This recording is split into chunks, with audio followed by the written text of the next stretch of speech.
Hello and welcome to our special event looking at the Black Liberation Front and the Young Historians Project. The music you're listening to is the music of the Chevalier de Saint George, who was an African man born in the French Caribbean island called Guadeloupe. In the 1700s, he went on to become one of the most successful and appreciated classical musicians in Europe. But he was also an expert fencer and a fantastic soldier. So we always kind of start off, well, not always, but sometimes start off with his music. On the screen in front of you, you have a list of coming events from Black History Walks. We organize walks, talks, and films on Black history each month of the year, every month for the last 14 years. And this particular event is brought to you in association with the UCL Sarah Parker Remond Center. UCL stands for University College London, and they have a center they call the Sarah Parker Remond Center, and they are part of this presentation. Hopefully you've all used Zoom before, but just in case you haven't used Zoom before, there's a chat function. And the chat function is where we take questions. And in this presentation, we'll take questions after our speakers have finished talking. So once our presenters have finished speaking, we'll take questions using the chat function. There's something called Zoom bombing, which is when you have inappropriate behavior or language in the chat room. And if that happens, we'll just kick the people out. So if there's any kind of inappropriate, rude behavior in the chat box, we'll just limit the people. It's very easy to do. But let's move on and talk a bit about our presentation today. So you might not have heard about the Young Historians Project. So as it says there, they're a non-profit and they comprise of young people between the age of 16 to 25. And they've been doing a great deal of work in, well, not in the streets, but in museums, in universities, in the streets, and in a variety of different areas to tell this hidden or not that well-known African Caribbean history. And that's partly why they got into the BLF project, but they'll talk about the BLF project for themselves. This is a little snippet into some of the things that they've been doing. So this is about the work they've been doing, and they're just going to speak for themselves in this short video clip here.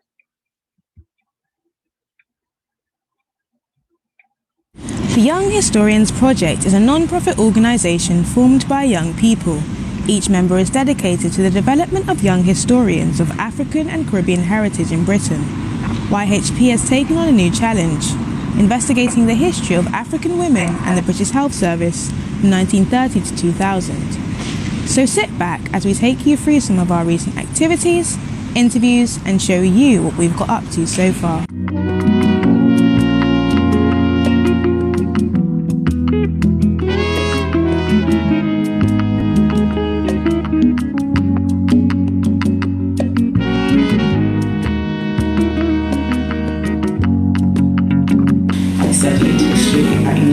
I've always loved learning about other people's histories generally.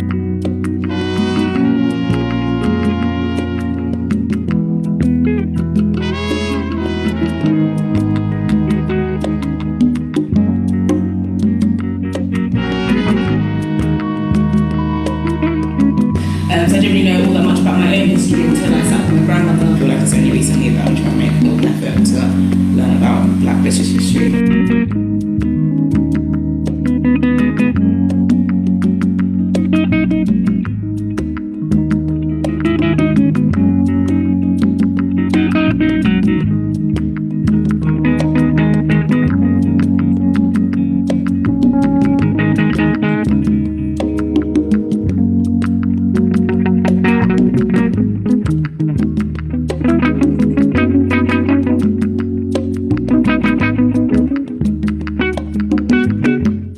Elizabeth became the first sickle cell and thalassemia nurse specialist in 1979. She has passionately campaigned for better awareness of sickle cell in the British health sector and sat down with us to discuss the impact of community action across the UK. Until the health authorities felt rattled by sections of the Black community, sections of those families affected by the conditions, alongside interested health professionals, nobody was really going to take any notice.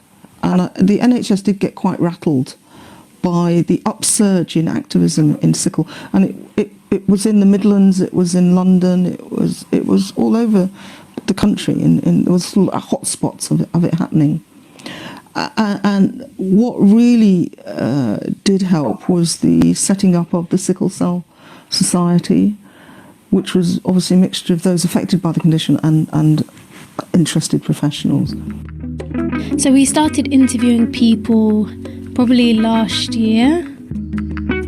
I remember some of the themes in the interviews would be that everyone seemed to remember parts of the uniform, and like some people hated it, some people really liked it. I mean, we had people who simply went into the profession because they wanted to wear the uniform. If we don't tell our own stories and our own histories, the people that do often seem to do it wrong or do an injustice to it. So I'm hoping that by doing this, we will allow the resilience and the bravery and the commitment of these women to come through. I'm hoping that in being part of YHP and through the project, we can help empower particularly Black people in this country and beyond.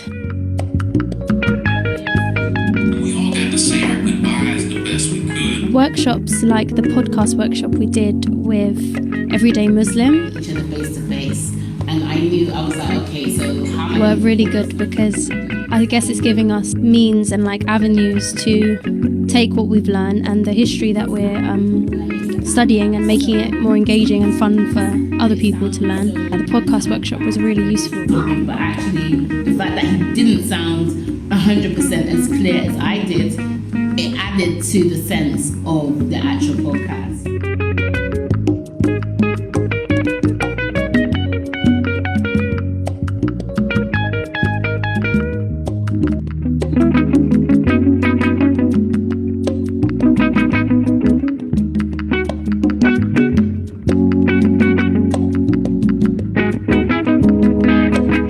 So that's just a little window into one aspect of what the YHP is doing. You can see they're doing research, they're going to their archives, they're telling stories, they're making little mini documentaries, they're doing podcasts. That's a whole bunch of work, and that's just one aspect of what they do. Because there's other stuff that they're doing, which we'll look at shortly.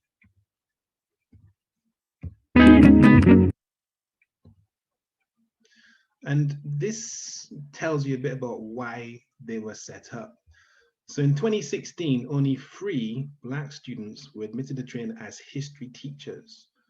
Official stats indicate that history is the 3rd most unpopular subject amongst Black undergraduates. So those are some shocking statistics, but they're also true. And the YHP in part has been designed or has been formed to address and fight this lack of diversity, this lack of racial diversity.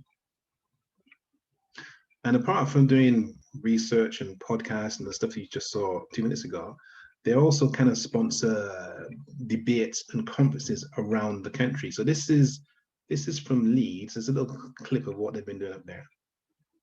Hi, I'm Josie. Welcome to the Institution series with Griffin, LSTV and LSR. I'm here today with Perry and Olivia from the Young Historians Project, and they're here to talk about the project, the events they're working on, and also just the Black Lives Matter movement in general. So would you like to introduce yourselves? So I'm currently doing my Masters in Modern History here at Leeds. I'm looking particularly at Black British radicalism, particularly after the Second World War. So that's kind of my research specialism.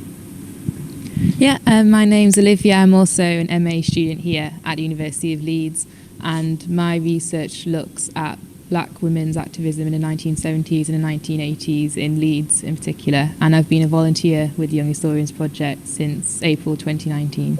Wow, that sounds very interesting, both of you. So would you like to tell us a bit more about the Young Historians Project? So what is it? How did you both get involved, and what are you aiming to do with it? So the Young Historians Project is a non-profit organisation which encourages the development of historians of African and Caribbean heritage. We were founded following the History Matters conference of, I think it was 2015, which was a conference set up to look at why so few Black people were taking up history as a subject and also becoming teachers, history lecturers. And they agreed that it was to do with the curriculum and the fact that the young Black people weren't being taught the histories which would kind of motivate them or inspire them to go on to take history as a degree. So the Young Historians Project was established to try and get young black people aged 16 to 25 involved in history production, history making, and especially oral history interviews. And we kind of have two aims, so to encourage black people to get involved in history, but to also draw attention to neglected aspects of black British history. So that's why our current project looks at African women in the British Health Service to kind of shed light on that forgotten part of our history. Sounds really good. Have you got anything to add? I joined YHP in particular because I was quite disappointed at the current state of the academy and how they teach history. Looking at Leeds alone, there's only about 40 academic staff in Leeds that are black, and there are no black professors at Leeds. And that's just something that I think needs to change. And the only way that can change is through encouraging young black kids to actually get involved in history, and that's the whole reason why we do the Young Historians Project, because we want to get young black kids involved in history when currently I think history is the third most unpopular subject with young black kids. So it's all about getting these kids to realise that history is incredibly important in understanding where we are today. Yeah, well, as a history student myself, I feel like I really can understand that, and I really find it very encouraging, because obviously, I don't know about you, but my experience growing up in school especially, there was not a lot of black history that was studied. It was mainly the slave trade, and then, Britain abolished the slave trade, how amazing. So I don't know about you, what have your experiences been like growing up, learning about history and black history especially? I think particularly here in the UK, my experience of black history has almost exclusively come, at least through primary and secondary education, has almost exclusively come through Black History Month. And whenever we do Black History Month, I find it quite peculiar because there seems to be a hyper focus almost on the black history, not of Britain, but the black history of the United States, in that we often look at civil rights figures like Martin Luther King and Rosa Parks, and it almost creates a narrative that racism is a problem that has been solved here through our tolerance as a nation. And all right, so that whole interview is about an hour long. You can check it for yourselves, but you can see the sort of work they're doing and the motivations behind the work they're doing. That's all part of the ethos of the Young Historians Project. Hi, I'm Jane. And if you look at our YouTube channel, which is youtube.com/blackhistorywalks, on this page, the bottom left-hand image there, where it says Black and Asian Studies Association. Now, BASA is not as well known as it used to be, but basically, Black and Asian Studies Association, BASA, has been working for about 30 odd years to tell these stories. And if it wasn't for BASA, then there probably wouldn't be a Black History Walks, for example. They were doing a massive amount of work to do with the curriculum, to do with plaques, to do with just telling this Black history from the 80s up until the 2000s. So we had a 27-year review anniversary looking at their history. We had Professor Hakeem Hadi came down and Rika Sherwood came down, and they gave several talks over 4 hours on the history of the Black and Asian Studies Association and Black history in general. Now, that video can be watched there on our YouTube channel, but it can only be watched there because somebody from the YHP came down and filmed it.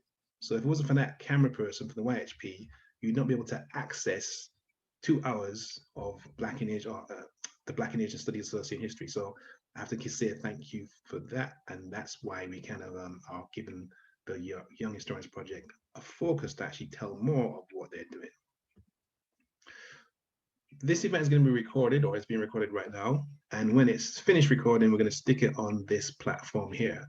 And if you have been, or if you've heard about the previous lectures with the Sarah Parker Remond Center, they are all hosted here. So if you missed one of our lectures with Sarah Parker Remond Center before, you can find them on this channel. And this particular talk is also being recorded and will be on this channel in about 2 to 3 days. So at this point, I'm going to stop speaking and hand over to our hosts at the Young Historians Project. Over to you, Jasmine and Amelia. Thank you very much, Tony, for that introduction and for showcasing some of our work. And thank you to everyone who's here today, especially Zainab, Abbas and T. White, our special guests. We really appreciate you attending and coming to discuss with us today.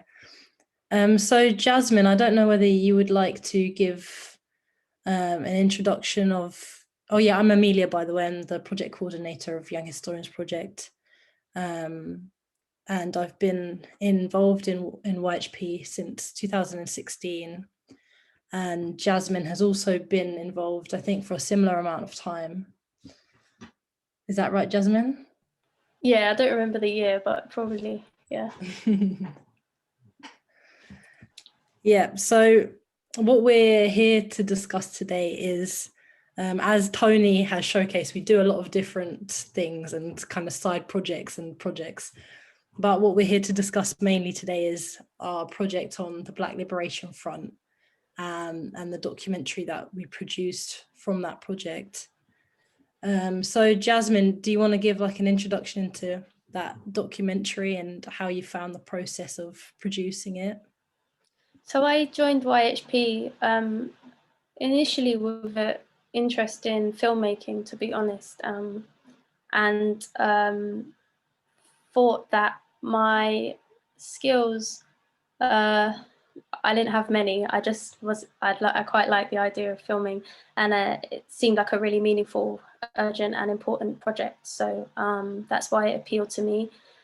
At YHP, I've learned so much, but in the initial stages leading up to the BLF project, we had some workshops on archiving, which was something I'd never done before.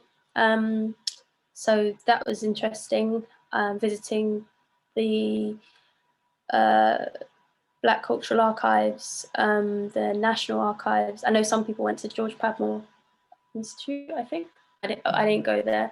And another aspect, which is a focal point in making a documentary, I guess, is oral histories, which I think I quite underestimated the kind of impact that it had on me personally. I found that meeting people and interviewing them, it was great for the content of the documentary, but also it was like some of the most moving work I've done, particularly in regards to the subject that we were approaching in this, which was, I guess, a Black radical organization focused on liberation and justice, which is very touching and inspiring to learn about. So yeah, that was how I got involved, and hopefully we can share some of that oral history buzz now as we speak to two former members who are both involved. Thanks again for coming. It's great to have you. And we're just going to start a process of asking you guys some questions and having a discussion about the BLF. So would you both like to introduce yourselves? Is that a good way to start? Okay. Can you hear me? Yeah, we can't see you though. I know, that's exactly how I was going to start. Is there anyone who can resolve this? Because when I do the video settings, I come up on the screen, but yeah. When I come back out of the video settings, I keep getting this error message saying that the host has stopped my video and it can't be shown. So I don't know if there's a box somewhere that needs to be ticked, or if it's a bit more complicated than that. So, but I'll leave that in your capable hands. Just to briefly introduce myself, my name is T. White. I was born in Barbados. I lived here until I was 14. I migrated to the UK to join my parents in 1970. Started at London University School of Oriental and African Studies in 1975, and I got involved with the Black Liberation Front at that point, and I remained involved with it in many different ways up until around 1992. So I think that's a very brief introduction. It would be helpful if somebody's able to get me on screen, but if not, I'll have to share my voice. Yeah, I'm not sure if I can do anything from my end. Tony, are you able to help? If you click on your start video, it should work. If not, come out and come back in again. Oh, there he is. Hi, T. Good to see you. Thank you. Resolved. Brilliant. Okay, great. Thanks very much, T, for that introduction.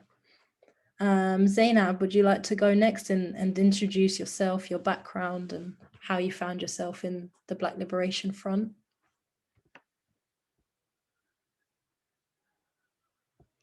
You're still muted. My name is Zainab Abbas, and you can see how useless I am at technology within the space of seconds. I am of Nubian descent.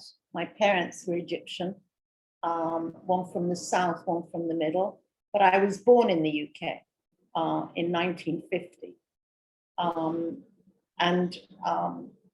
Later, in the early 70s, I came down from Birmingham, where I was in the Birmingham Panthers, and I joined the Black Liberation Front and remained with them until the late 70s, when I had a child and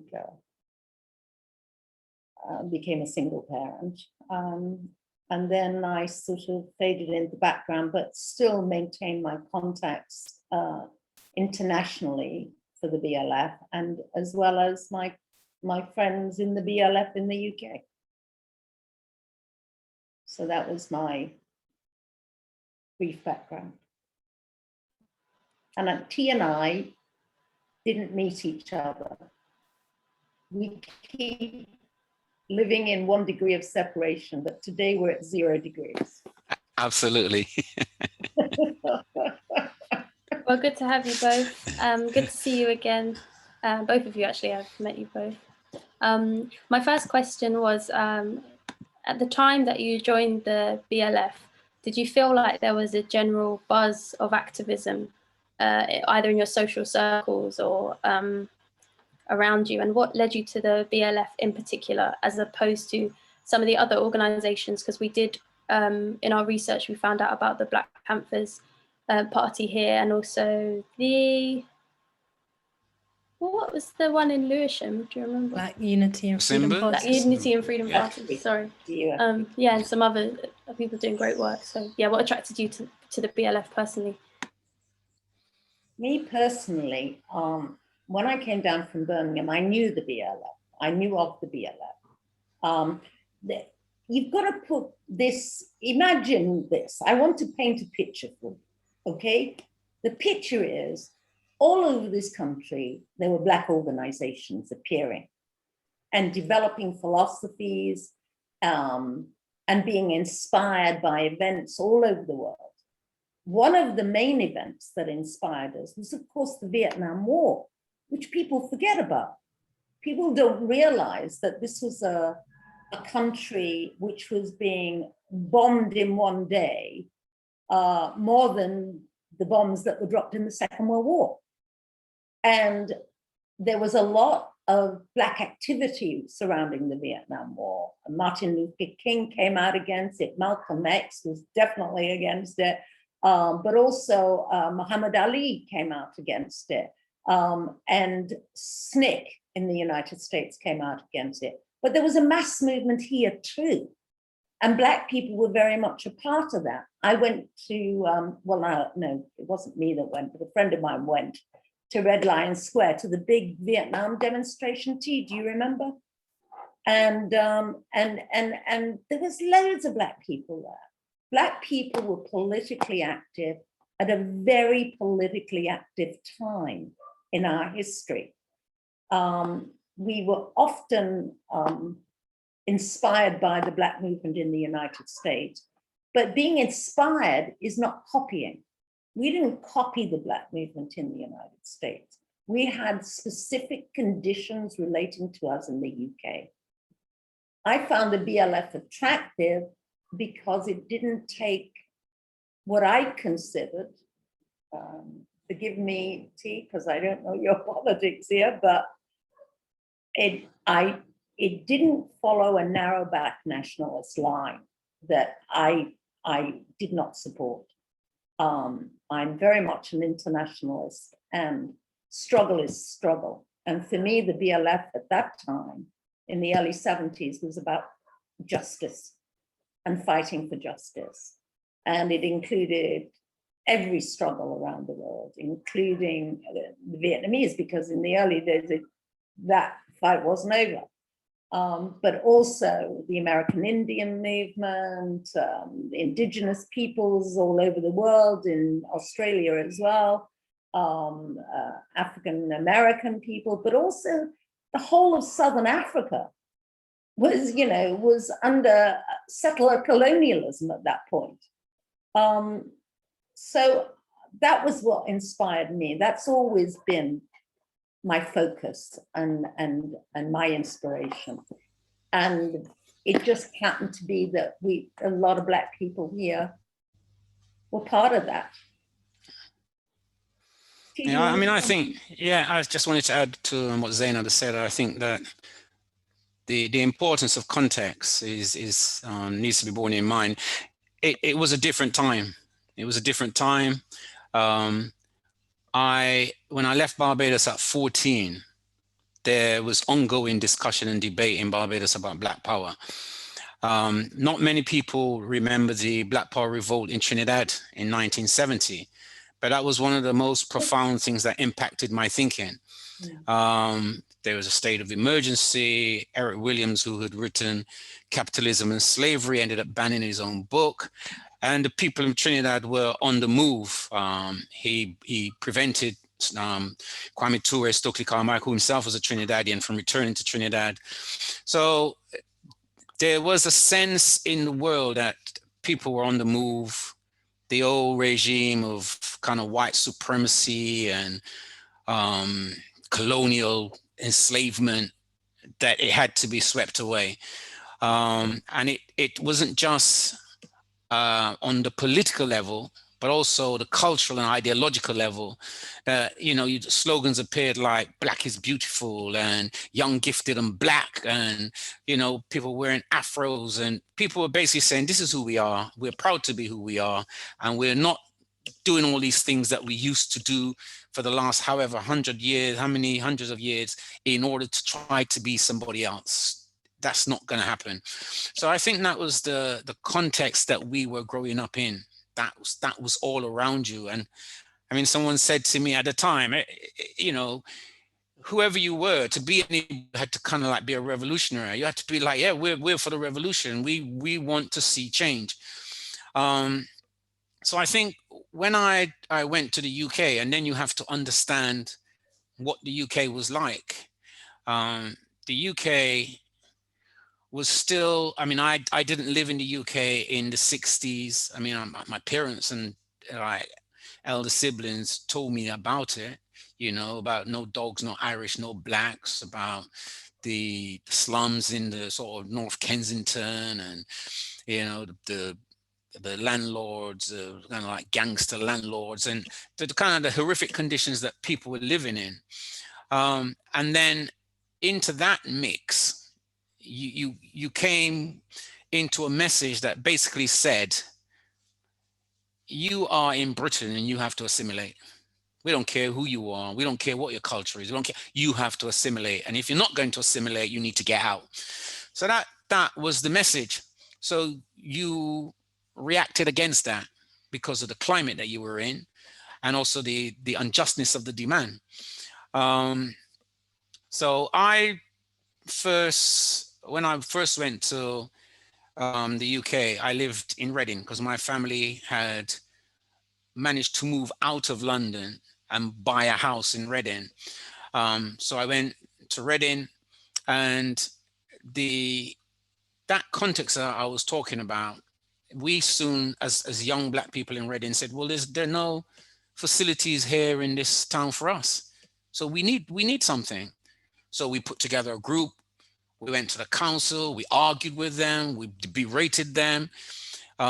Eventually they said there was a primary school and we could use the hall on a Friday night as a sort of like a black youth club type thing.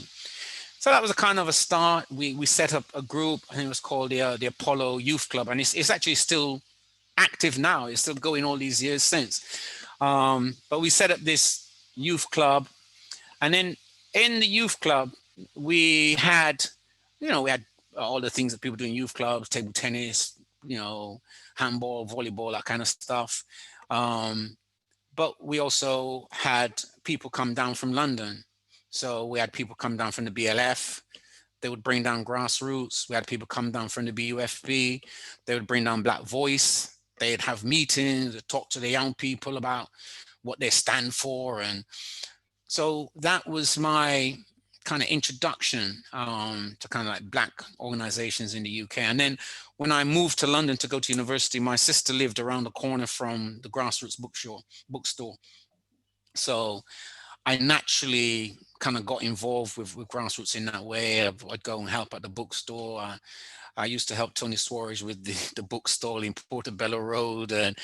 And then gradually, would help with the Saturday school. And that way, you got involved in the organization. So I think that's how I came into it. But that's the context. That's the context. Thank you. I'm glad you mentioned Grassroots. Another question I had was about the importance of these local newspapers and of media in general, and needing to counteract the mainstream media narrative, which was obviously not being reflective of the things you wanted to hear or see. I was just going to ask you both about the role of media and any thoughts you have on media now, where we live in a very globalized, social media situation, and has much changed in that respect? I think a lot has changed.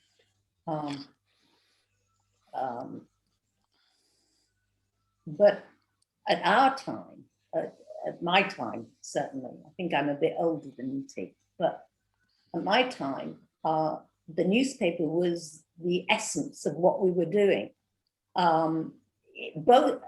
We had a newspaper in Birmingham as well, T, and we had, of course, the newspaper in London. And Grassroots Newspaper was a sounding board for our ideas, but more importantly, it informed our community of what was of interest to them, which was what was going on in Africa, what was going on in the Caribbean, what was going on with Black people all over the world, or people of color all over the world. We wrote articles, monthly about everything that was happening. We would update our community on things that the mainstream press was certainly not telling them about, especially the liberation struggles in Southern Africa. So the mainstream media was, at our time, had nothing to do with us. It didn't reflect us, mostly didn't talk about us, except to say, get out. Mostly didn't discuss anything that would be of interest to us around the world, except trying to hide it and manipulate it. I don't think much has changed in that regard with the mainstream media, although social media has changed that. But all I see of social media is how it brings out these really right-wing, unbelievably nasty human beings and seems to promote them. It should be an opportunity to promote things that are positive and globally relative, but I don't see much of that. I don't know what you think, T, about the modern media.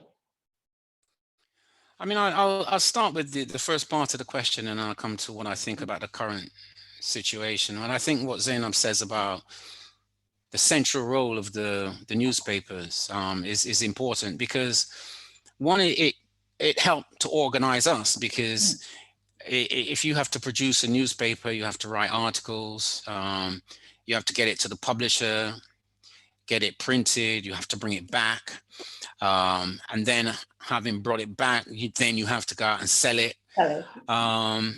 And we used to do that, you know, when the paper came out, we'd be out on the streets.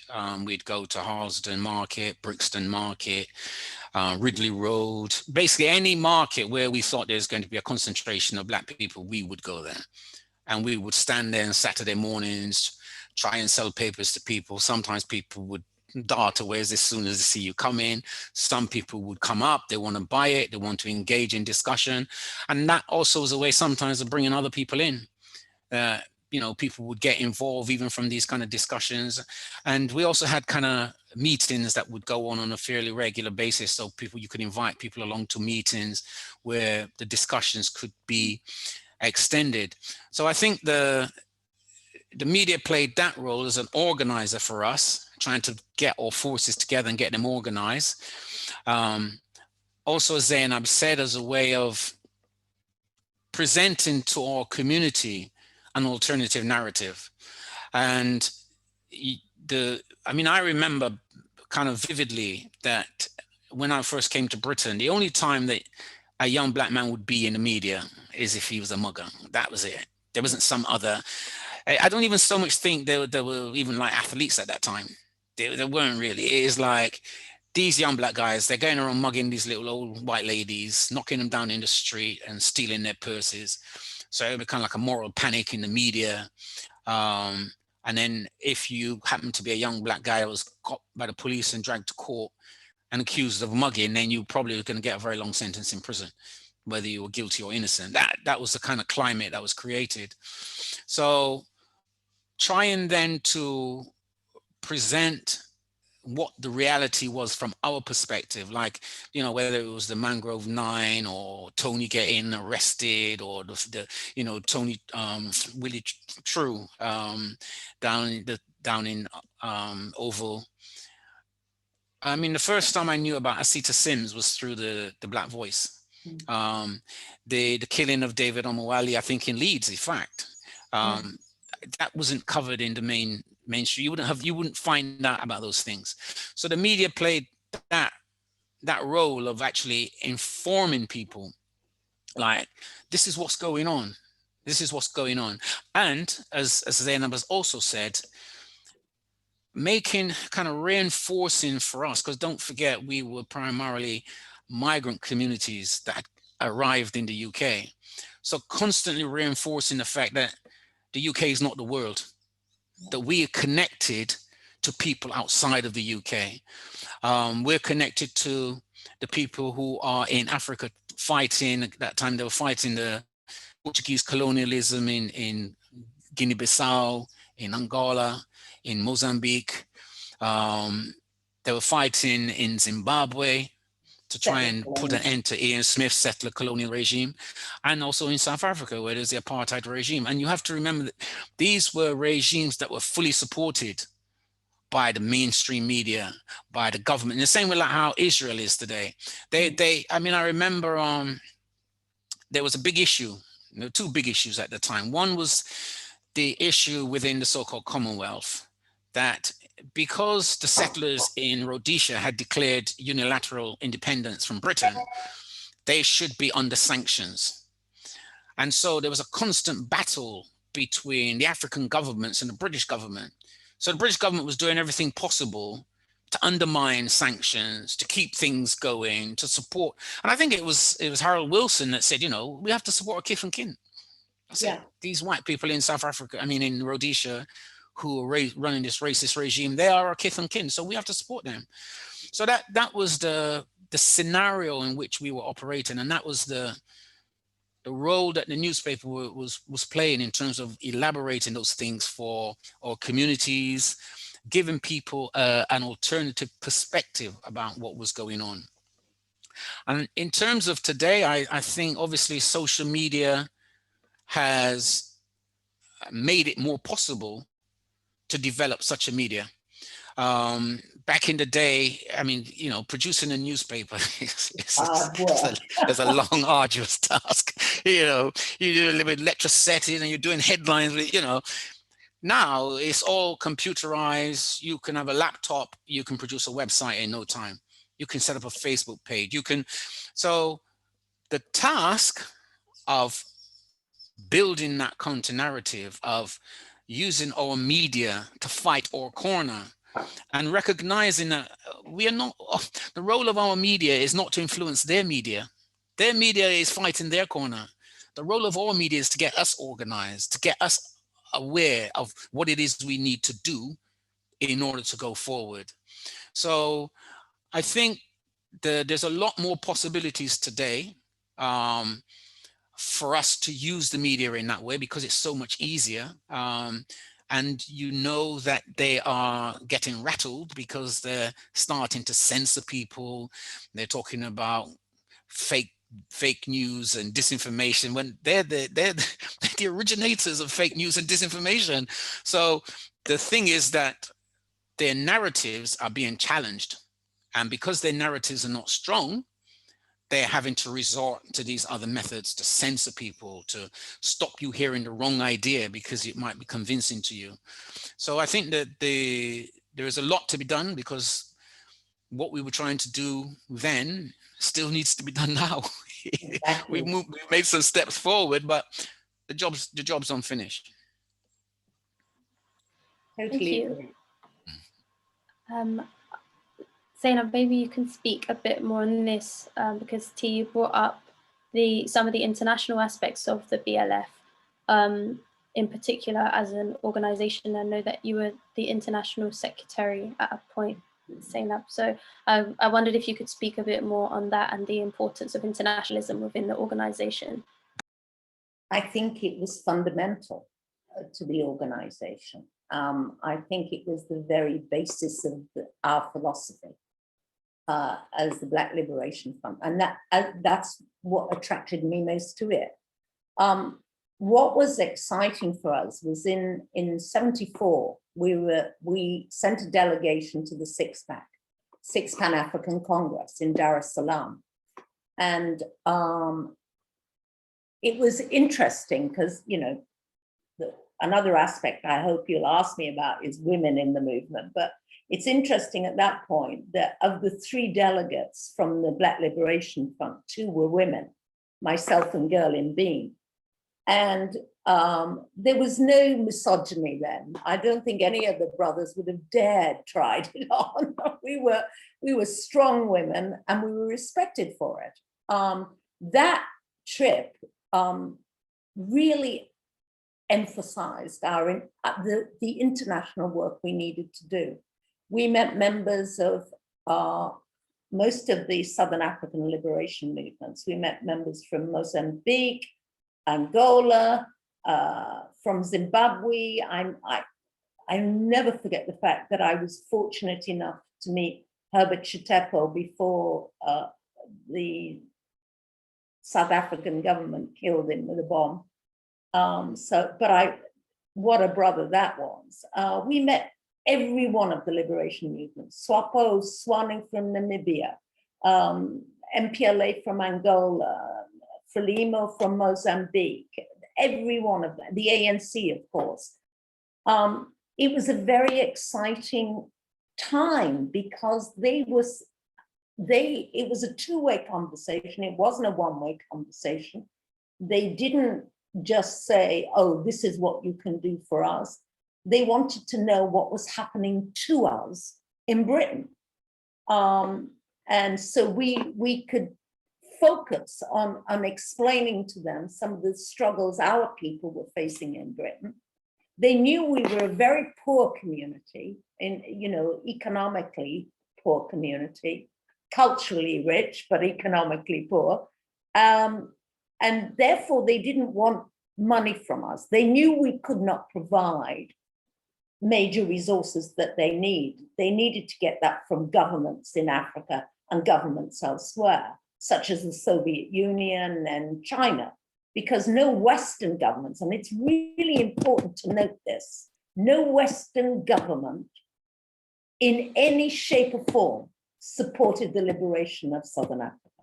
Not once, not ever, no chance at all. And I want to emphasize that, because this is why people say, oh, when Nelson Mandela became president, every single person, every single journalist in Britain wanted to go and interview him. Every politician wanted to shake his hand and be seen with him.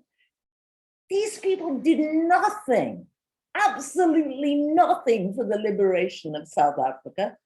And what I respected Mandela for, when Clinton asked him not to invite Gaddafi to his inauguration, Mandela said no.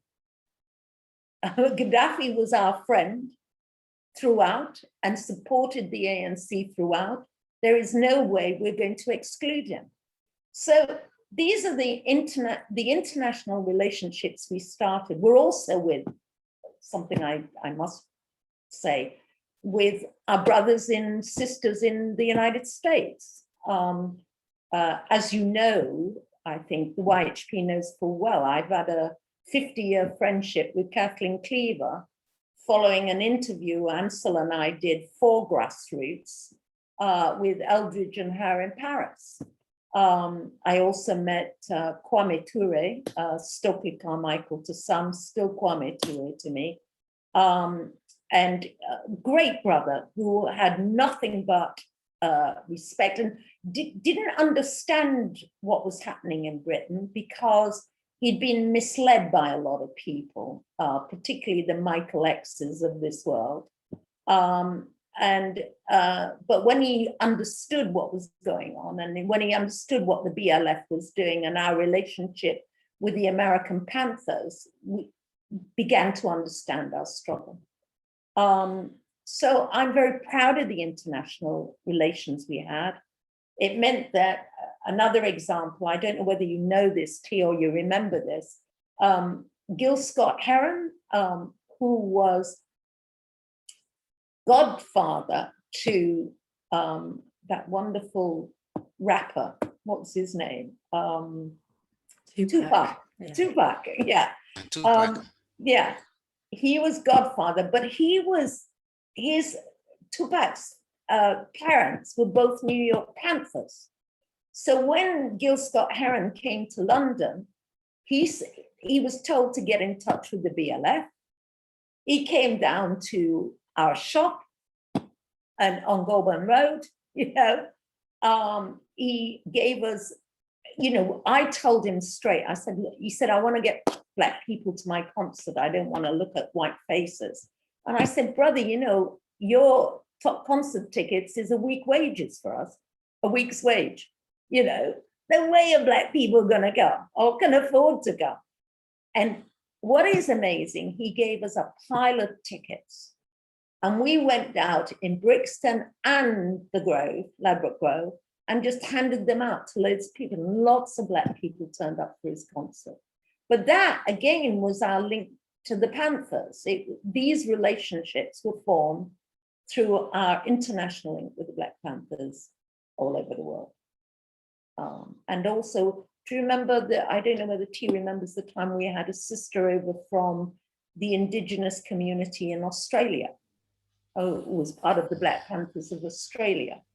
We developed strong relationships at that time with Black people all over the world.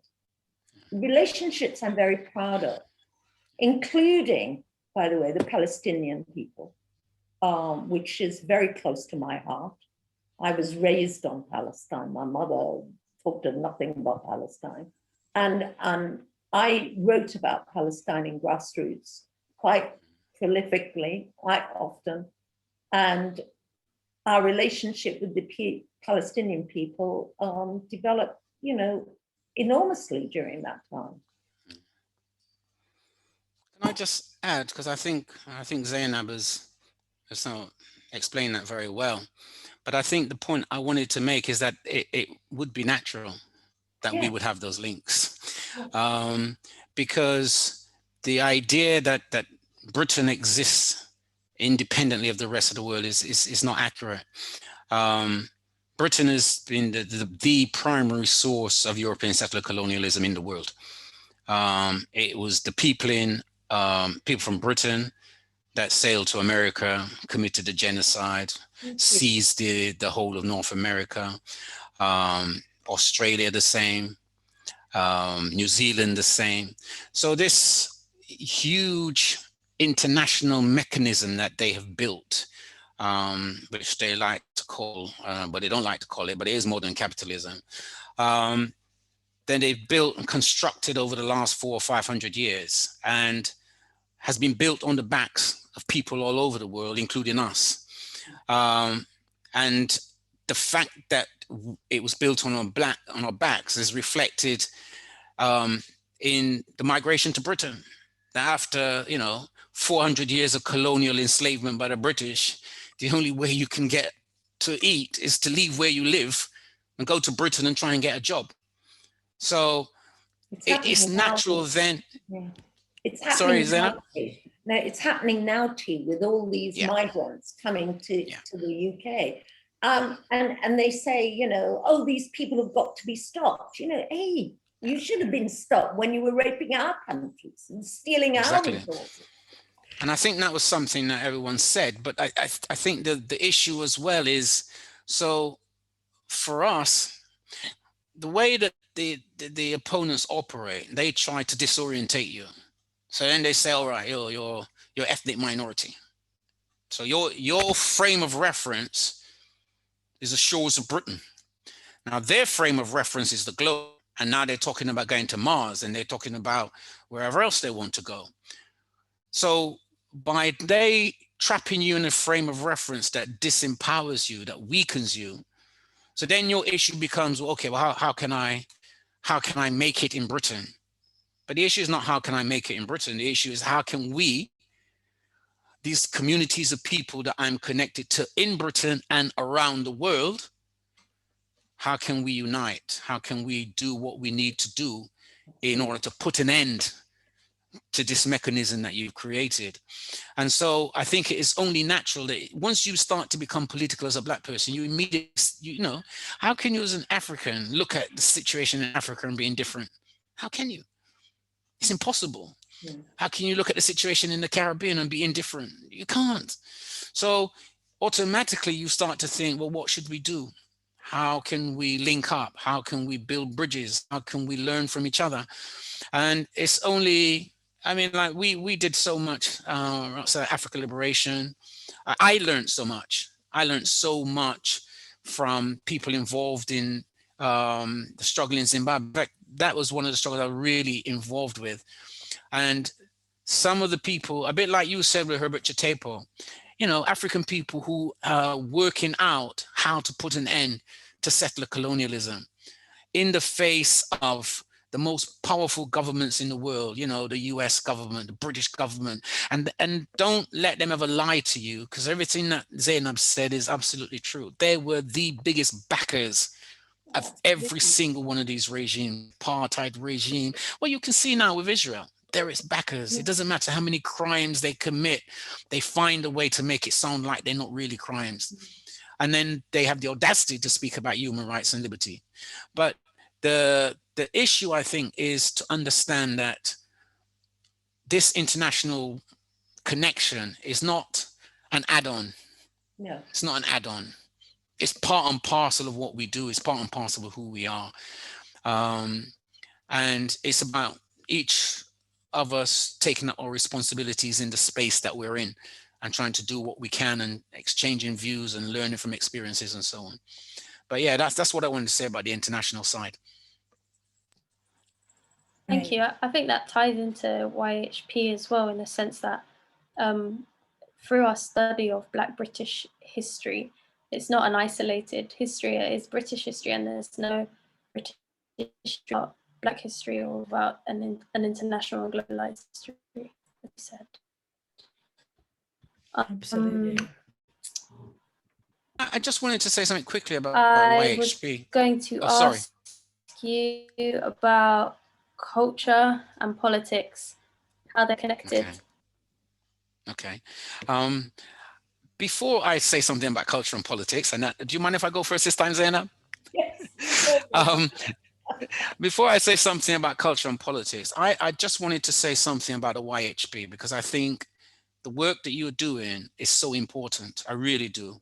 I think taking the initiative to be the tellers of our own stories, that's it. That is essential work, because as you said, if we don't tell our stories, our enemies will tell our stories, and we will see that we're the villains in our stories.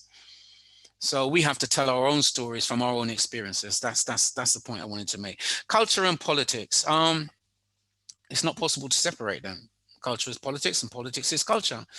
I think, as I was saying earlier, it was a natural thing that when the whole kind of like Black Power movement started to arise, that change was reflected in culture. It was reflected in, Gil Scott-Heron and the Last Poets. It was reflected in all the kind of songs that people sing. It was reflected in the art that people did, in the poetry that they wrote. I mean, for me, having grown up in a sort of like colonial education system of Barbados and then transferring to Britain, I didn't know anything about Marcus Garvey. I didn't even know there was a guy named Marcus Garvey. Winston Rodney, the Burning Spear, literally educated me about Marcus Garvey, and not in a school, but in a dance hall, on his music. He taught me who Marcus Garvey was. And it wasn't just him. There was a lot of other songs that were going on about being proud to be an African, finding your African roots and not being ashamed to say, I'm an African. That I learned in reggae music. So to me, any movement that involves people trying to change their world has to have a cultural ramification. It has to.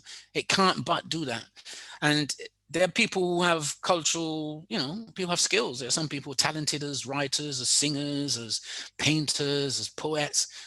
And those people, when they want to give voice to what they're feeling, that they create this culture that the movement needs. And it helps everyone, because we can't live without culture anyway. As human beings, we need culture. That's what I have to say. Zainab? Yeah, I would come in on that. I don't know. Can you hear me? Can you hear me? Yeah. What I would say about culture and politics is very personal. I was raised in the north of England, and I had two unbelievable parents, but my mother T was my hero, absolute hero, amazing woman. And the first thing they did in the north of England, I went to school and we could only speak Arabic because we spoke Arabic at home, okay? When we went to school, they actually came around and personally intervened with my mother and told her they were not allowed to speak Arabic to us, that we were getting behind at school. We were not good at any subject because we didn't speak English properly and blah, blah, blah. So of course, my mother, being a single parent by that time, is stuck between a rock and a hard place, and of course stopped speaking Arabic to us. So they took my culture from me, okay? Secondly, not just my language. Secondly, the images I grew up with about Egypt were this white woman, Elizabeth Taylor, playing Cleopatra on a movie screen. That was supposed to be my image of my people and my culture. But very recently, what amazed me is I'm watching, I watch these documentaries on TV. And of course, I watched everything about Egypt. And there's this documentary and they're saying, oh, we're analyzing the skull of this entombed official, not pharaoh. But then another one was a pharaoh, blah, blah, blah. and we've discovered he was Black. You just discovered that now? I mean, that was my response. You just discovered that now?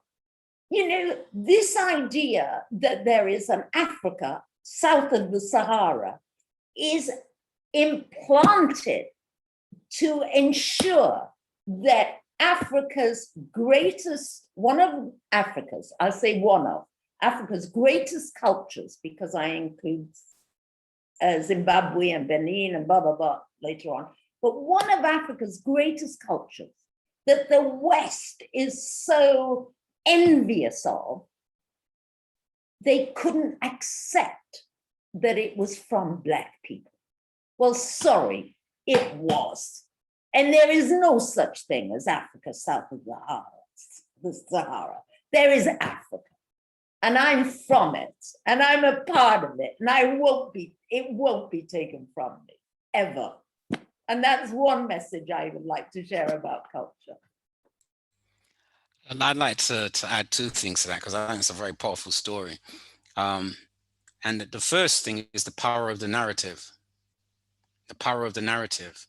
That if you can control the narrative, you can convince people that Egypt, which is a part of Africa, is not part of Africa. You can convince people that up is down and down is up. Yeah. And that's the power of the narrative. And it doesn't matter that all the evidence is overwhelming that what you're saying is a lie. It doesn't really matter, because for most people, they're never going to go and see the evidence. They will go with the movies. They will go with what they're taught in school. They will go with sort of whatever racist NGO appeals they see on the TV, which depict Africa in particular ways. This is narrative building. This is narrative building, and it's done very consciously, very deliberately. It's not something that just happens. It's done very consciously, very deliberately. You know, when Napoleon had to blow the nose off the Sphinx with dynamite, what does that tell you? It's just destruction of evidence. It's destruction of evidence. This evidence is so damaging to the narrative we're trying to build. We have to destroy it. It must be destroyed. I think I kind of smile that they've come to the point where they're now conceding that, well, maybe some of these Egyptians could have been Africans, but I don't bother with them anymore. I think whatever they say, what they like, what we need to do is tell people the truth. You let them keep telling their lies, we will just keep telling people the truth. And people who don't believe us, we say, well, you know, when we get rid of this COVID thing, get on a plane and go to the Nile Valley. Go up and down Luxor. Go to the Sudan, like I did, and see the pyramids in the Sudan. Go. Go. You see for yourself that, you know, this is not anything that is complicated. It's there. There's a huge lie that's been built. I like it when they say, "Oh, people want to revise history." Well, yeah, maybe because you've been lying. So that's the first thing I wanted to say. And then the other thing I wanted to say is this issue of language. And again, we come to this question of European settler colonialism. I think we don't spend enough time talking about it, analyzing it, understanding it, because that's the underpinning of the modern world. So you leave Egypt and you go to England, your brain only has space for one language. So if you keep speaking Arabic, you're not going to be able to learn because everybody around you is speaking English. Okay, fine. We see the principle. When you leave your country, you leave your language behind. What did the English do? They leave England. They go to Africa. Do they abandon English and learn Zulu or Togosa or Igbo? No, they don't. No, they don't. So then you see, so this argument of yours is not really an argument, is it? It's just white supremacy, really, isn't it? That's all it is, just white supremacy, colonial mentality. English people are, in essence, superior. English language is, in essence, superior. So everybody else has to give up what's theirs, and they have to assimilate to the English. And it doesn't matter if the English are in England, And it doesn't matter if they're in Australia. And it doesn't matter if they're in South Africa, because the key of the issue is the English are superior. That's the key. So everybody has to assimilate to be in the English. So this is the garbage that we're trying to sweep away. This has no place in the modern world. And all these characters like Boris Johnson and so on who are trying to defend it, they will sweep them away as well. Yasmin specifically reminded me that about African Liberation Day. And if you remember, it was the BLF that started that first, let's celebrate African Liberation Day. I don't recall, and this is because I'm old and it's my memory, how it came about. But I remember the early celebrations, which were wonderful. And we would all get together around the grove and just talk about Africa. And we would sell specific books on Africa and eat African food, which is always delicious. And, and actually, it was only later on that it became marches to focus on African Liberation Day. But initially, in those early years, it was about celebrating the liberation of our continent. Do you remember it later on? Yes, I do. Africa Liberation Day was one of the activities that I played quite a big part in. I think the first celebrations I attended were, I think that must have been 1976 in Liverpool. And it was a march. It was a march, and it was went to a centre in Liverpool, and it had a very fairly standard format, I would say. Given what we were saying earlier about the international nature of our struggle, so the African Liberation Day would be like that. It was either over a couple of days, normally over a weekend. It would be panels, so we'd always have people from the liberation movements, ANC, PAC, ZANU, ZAPU. Sometimes if there were people from the Portuguese colonies, they'd come and speak. SWAPO would always come and speak. And then we would have people, if there were people from the States around, they would speak. And it would be like, workshop type things, you're discussing what's going on in that particular, And then there would always be culture. There'd always be culture. There'd be poets, there'd be songs, there'd be people doing little dramatizations. And then usually they would be some kind of dance at the end, songs. Now, the following year, 1977, and that was organized by Beanie Brown. Well, I mean, they were the hosts, but it was basically, it was like a national group, and people from all over the country would help with the organizing and so on. But the one in Birmingham in 1977, I mean, if you want to do something on a YHP, that would be a good project. 1977 African Liberation Day in Birmingham, that was absolutely massive. And I tell you massive, I mean massive. Compared to the crowd that was in Liverpool, we had it in Handsworth Park. And Handsworth Park was full. When I tell you full of Black people. Steel Pulse performed on the stage. We had a massive march through Birmingham and ended up in Handsworth. It was just I remember coming back from that weekend on the high. Because then you're living in Britain where you're being bombarded like you're a minority, you're isolated, you're a mugger, keep your head down, otherwise you know what's going to get done to you.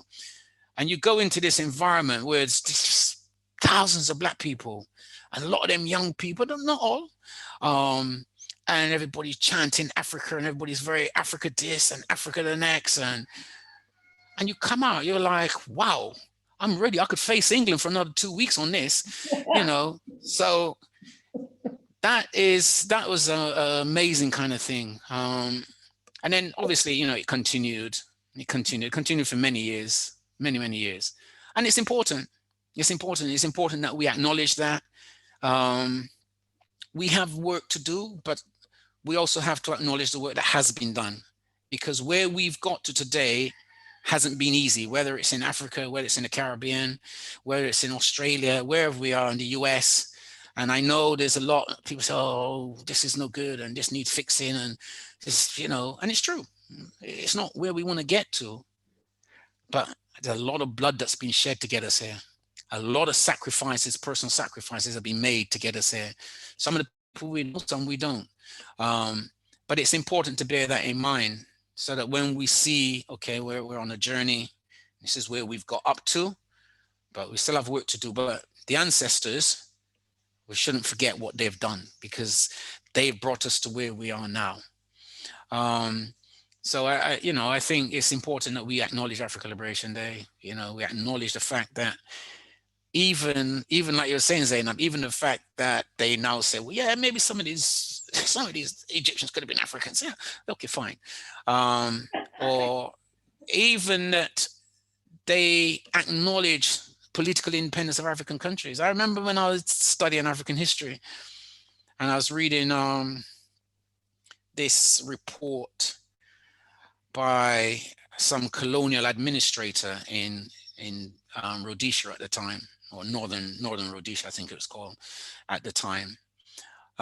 He was writing in, I don't know, the 1930s or something, and you know, usual racist stuff. These Africans are like children; they'll never be able to rule themselves. And then he had a line in there. He said, I can't possibly see them ever even being able to govern themselves, at least until 2020 something.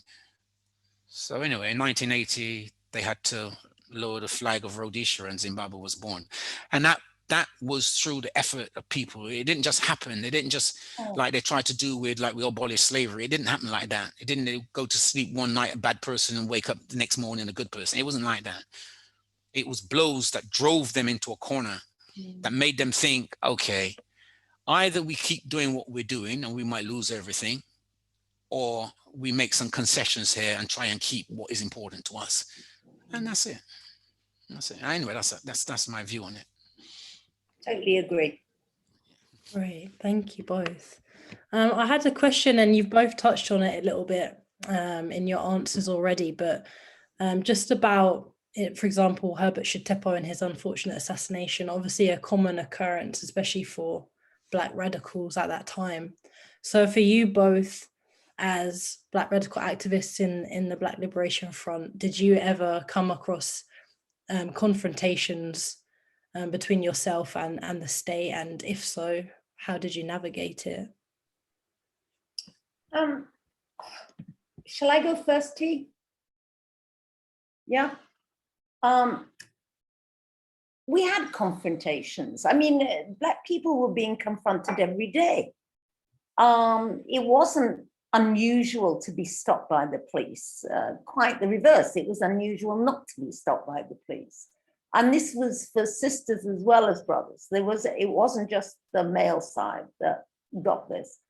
I think the brothers got more of the violence, but the sisters were often stopped. When I was in Birmingham, I remember we sold the newspaper in Birmingham, and this is the Panther newspaper in Birmingham. And me and a group of sisters were stopped by the police, and they were physically assaulting us, T. You know, they were supposed to be patting us down. This wasn't patting down, this was sexual assault. And then had the nerve to charge us with soliciting. We were selling a Black newspaper, and they charged us with soliciting, which, you know, prostitution. It went to court, it went to a magistrate's court, and the judge laughed it out of the room. He absolutely laughed it out of the room.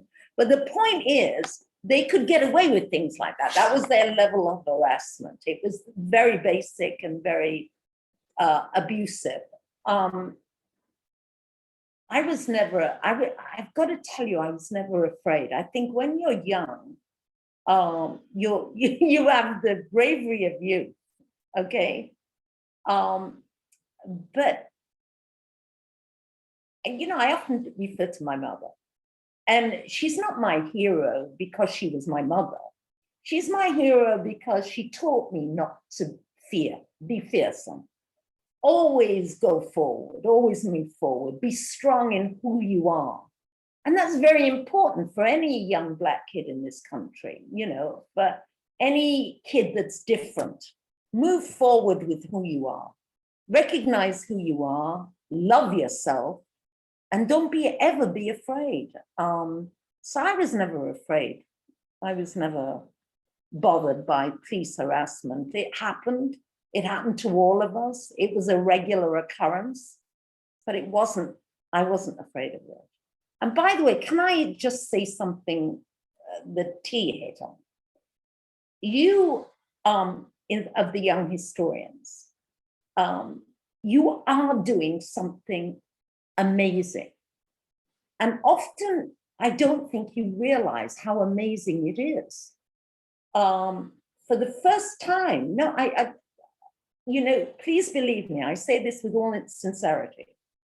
There has never been a time when anybody looked at our history, you know, in the past 30 years. Do you recall this? It's amazing that young people now are finding out about the BLF. And by the way, we were very prominent at that time. We weren't some tiny little group. We were a very strong, powerful force in the Black movement in this country. But nobody had ever heard of us until very recently. And that was because of the young historians. So I want to take my hat off to you guys. Total respect from myself, not, you know, the other way around. Total respect from me to you. Oh, we appreciate that, but there's a lot more work to be done. This was only the first documentary on the Black Liberation Front, and there should be many more. And on other groups like the Black Unity and Freedom Party, as Jasmine mentioned. So if there's any people who are interested in filmmaking that's in this meeting, definitely encourage you to help be a part of recording this history. Yeah, and I'd like to add to that and then come back to your question about state harassment. I think when we were involved, I think we just you never had an idea that you were making history in that sense. You just had an idea like, we don't want this to continue. This is not, we're not having this. We're not having this. And now, as a young generation, you're saying, but this is you're making history. So I guess the point I'm making is that you guys are doing the same thing. That you are saying, like, we need to chronicle this because this is important. But in doing that, you yourselves are making history. Yeah. So that's important to bear that in mind. I mean, the state is in the hands of the people who want to keep you in a situation that you're in. So if they see you trying to do something that they think might be damaging to their interests, then they will try to be damaging to you. And I think from my experience, we've always had kind of like low-level types of harassment. Like sometimes you'd be at the shop, they'd start phoning you, kind of threatening phone calls. If you're on protests, obviously the protests, then it's a bit more volatile, but then you have to be organized. You have to go as a unit of people. You have to look out for each other, because for sure the forces of the state are going to be looking out for each other, and they will be targeting people, people that they think are too vociferous in the protests and so on. So that was my experience, that, you go into it, you try to be organized, you know that you're not acting as an individual, you're acting as a group of people who've gone there. I mean, I was talking to a friend of mine, he was talking to me about Black Lives Matters demos and people go into it. And I said, well, from my experience, there is not an idea that people will just get to the demonstration. It didn't work like that. If you're going to the demonstration, you're going as an organized force. So you have a place that you meet. So if it's 8 people go in, the 8 of you meet somewhere, you travel to the demo together. And the 8 of you are responsible for all 8 of you coming out safe. So it's not an individual thing. Everybody goes, you go as a group, and you take responsibility for each person. If somebody gets attacked, you have to defend them. You have to defend them. And you have to be responsible for getting them home. I remember we had a protest. Okay, after they invaded Grenada in 1983, they brought out a film. I think it was called is it Black Hawk Down? I think it was called Black Hawk Down or something. Anyway, it was a Hollywood film that was glorifying the invasion of Grenada. So we mounted a protest outside the cinema. So it came along. The long and the short of it is some of us got arrested. But the thing is that we went to the police station. As soon as we found out which police station they're going, we go to, because we're not leaving without them. And I think it's that kind of thing. You're not going as an individual, you're going as a group, you're going as a unit. And everybody in that unit is responsible for everybody else. And there's no kind of like going and leaving people now. That's not going to happen. So, I mean, that's kind of like my experience and view on that. There's no doubt that at that time, we were being monitored. They were watching us. The special branch, MI5, even MI6, because of our international relations, were monitoring us. There's no doubt about that. But I don't, and I think there are stories to be told in archives that we will never see in our lifetime about maybe the misinformation and the steps they took to bring us down, because that was their goal, was to bring us down. In recent times, I have direct, when I say recent times, what? 20 years ago, that's recent times. I have absolute proof that they were monitoring my phone and my conversations. What, does that bother me? No, I want a revolution. I want to change the world. You know, I don't want to live under capitalism. Capitalism is grossly unfair. You know, it just suppresses the majority of the people. I wanted a revolution then, in my early years, and I want one now. I haven't changed. Very well said. Very well said. And I think the reality is you kind of have to take that. You take that as given. They're your enemies. They're powerful. Yeah. They see you as trying to end the situation that they want to continue. So They didn't scare us, did they? No, not really. You can't sit around kind of like thinking about that, because if you do, you wouldn't do anything, would you? And then the situation would just continue. So you kind of take it as it is what it is. Yeah. And when we they have want to to try come for you, they're going to come for you. Yeah. So you have to do what you can to be as well organized and best prepared as you can be.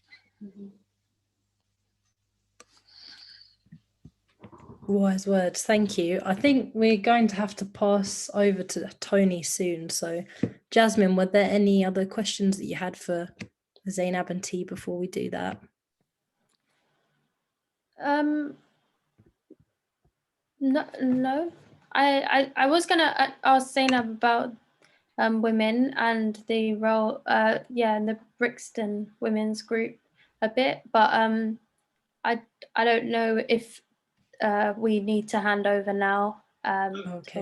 Go ahead, Jasmine. Do your thing, man. Carry on. Okay. Well, yeah, that was a question I had mainly to Zainab, but T, feel free to contribute. Well, the Brixton Black Women's Group, there's been a lot of stories about it. And I've got to tell you, it's disappointed me. It's rewriting history, you know. The first meeting we had, there were 5 of us. There was myself, Gerlin Bean, Olive Morris, and Liz Turnbull, as she was then, but she's called Obi now. And we went to a sister's house called Marcia in Brixton. And Marcia had a child. That's why we went. And we were all very strong women, and we were in various organizations. Gerlin and I were with the BLF, Olive and Liz were with the Brixton Panthers, and Marcia, I'm not sure. Marcia, I don't think Marcia was with any particular organization. And we went there and we talked about feminism and how we should define feminism. And you've got to remember that Gerlin was 10, 11 years older than all of us. And because of that, she had a background in the feminist movement in the UK, and encouraged us to meet and talk about issues that we wanted to talk about. So we initially started talking about if anyone had complaints about their movement. I didn't. I have to honestly say, a lot of people have wanted me to say what a group of misogynists the brothers were in the BLF, how terrible they were. Truth be told, I never suffered it because I would never accept it. I would never accept feeling that in any way, shape or form, I was less than a brother. It just didn't, it was laughable to me. But learning about, white feminism had its very different priorities and to Black feminism. And the priorities of the white feminist movement did not relate to our people or our struggle at that moment in history.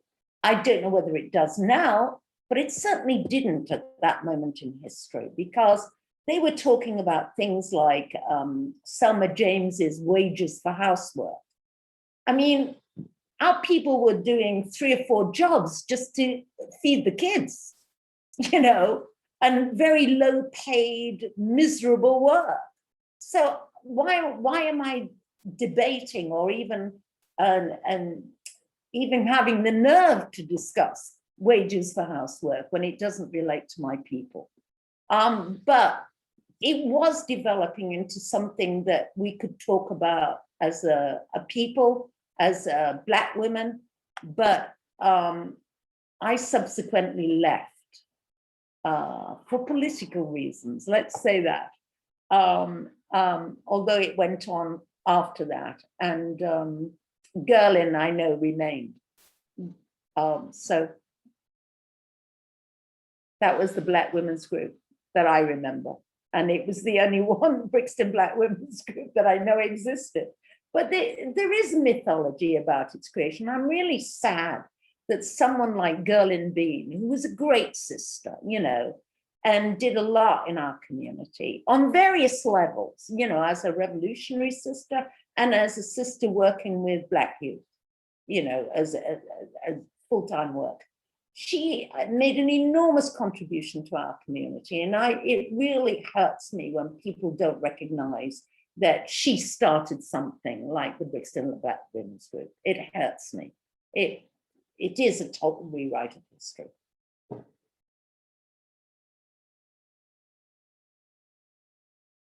Want me to say anything more? No, that was great. Thank you. And again, the message is that we need to work on writing history accurately. Please. Okay, so is it time to pass back to Tony? It is indeed. Just for 5 minutes, I got to say a few things about the people who brought you this event, which made this event possible. And that is a combination of the UCL Sarah Parker Remond Center and Black History Walks. So Black History Walks runs walks, talks, and films on Black history each month of the year, all year long for the last 14 years, since 2007. And what you can see is some of the stuff we've done in the past 14 years or so. We have 12 walks, north, east, and south West London. And what we do is when we take them on these walks, we show them and tell them the African Caribbean history in those areas. And what sets us apart from the kind of regular mainstream tourist trails you might do if you come here as a visitor is that we talk about this history, we talk about the BLF, we talk about the Black Panthers, we talk about the West Indian Standing Conference. So depending on which walk you do, if you do Notting Hill, we talk about mangrove. If you do Elephant Castle, we'll talk about the West Indian Standing Commission, because there's a whole bunch of this amazing history, like you've just heard today, that's out there in the streets, and we give it back to people. Our book comes out in a couple of weeks, or sorry, months' time. It's called Black History What's in London, and it covers education, housing, politics, religion, healthcare. It's all in this one book, and it ties in London streets to Africa and the Caribbean. So keep an eye out for that.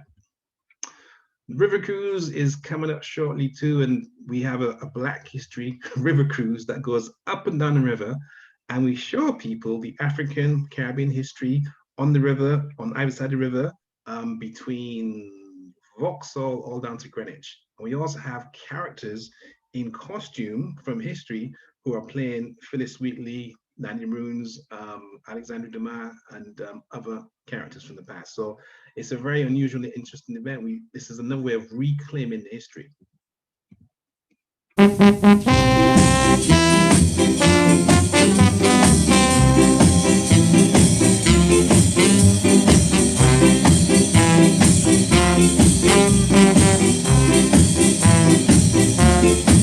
Absolutely fantastic. I mean, I've been teaching history myself for the last 30, 40 years, but what I saw today, I think Black History Walks has taken Black history onto new levels, open up new grounds, the people, the boat itself, the music. So that's a clip of what we do on the river cruise, but we can watch it anytime. I've got to mention some upcoming films, because apart from doing the Walks and Talks, we also host films on a monthly basis at the BFI near Waterloo Tube Station. That's the main cinema. And we show films like this. So again, both T and Zainab mentioned media and culture. One way of promoting your history and culture is using film. And what you find is that the films that we show are the films which are ignored and sidelined by the mainstream media, which is what we show them. And we've shown such films for 14 years. So if you come to BFI, it's called the African Odysseys Program. You'll see films like this, which are regularly ignored by the mainstream regular cinemas, and we make sure to have a Q&A with the director, producer, and tell the story. So a film like The Black Liberation Front is exactly the sort of film that we'd show at the BFI. We've done a lot of work to expose Black British rights in this country, quite apart, well, as opposed to what happened in America. We make sure to focus on this country. The next film in the series is on 26th of June, and it's a film by Ken Farrow looking at deaths in custody in this country, not America. And Ken Farrow's films have been literally banned. Literally, they've been banned in this country. And he's a real legend when it comes to telling these stories of people who died in police custody and not got justice. This is his newest film, and as a special guest, we'll have, well, him as a director, and also Janet Alder, whose brother Christopher Alder died in police custody more than 20 years ago, whose name is not that well known. So if you're interested in Black British history and deaths in custody here, that's a film to come and find out about it. And it'll be at BFI 26th of June. The Sarah Parker Remond Centre has worked with us to bring this event to the audience that we're seeing it now. And as you can see there, the Sarah Parker Remond Centre comes out of student activism. So maybe it was Jasmine and the rest of the guys were out there on the streets, in campuses, demonstrating when it came to not just Black Lives Matter, because the date there is 2019. So this is before 2020, obviously. And that links into the curriculum. There were several campaigns, Why is my curriculum white? Rose Must Fall, and a whole bunch of other campaigns which took place across the country. And because of the student-led campaigns, that's how come this center exists. And this is what it does. It studies racism and it talks about Black history. So these are some common events. Now, of course, you got today's the BLF one, but tomorrow we're going to look at the Soweto uprisings. I'm going to ask later on, because I'm going to come to Q&A now with T and Zainab. I wonder what were they doing when the Soweto uprisings took place? Were they already active? Did they get involved with demonstrations here? I'll ask that question later on, because we're going to have Q&A shortly. And also, I should mention, we have a guy called Nubian Jack who's put up 60 Black plaques to Black historical figures, and there are landmarks of Black history across the country. So we're going to actually interview him. He's going to tell us a bit about the history of these 60 Black plaques he's put up so far, and that's going to be a really interesting event. So these sorts of things are the sort of things that the Sarah Parker Remond Centre is doing, and what Black History Watch is doing. But now let's get back to the Q&A. So I'm going to hand back to Jasmine. No, hand back to Amelia, sorry, excuse me. And she's going to take care of the Q&A. One question I want to ask her is to both T and Zainab is, how was the BLF funded? How was it funded? And what were you guys doing around the Soweto uprising? And then it's over to you, Jasmine, for Q&A. And the chat is now going to be switched on. So if you got a question, type in the question into the chat box and we'll take the questions from the chat box. So you got a question, type in the chat box. Over to you, Jasmine.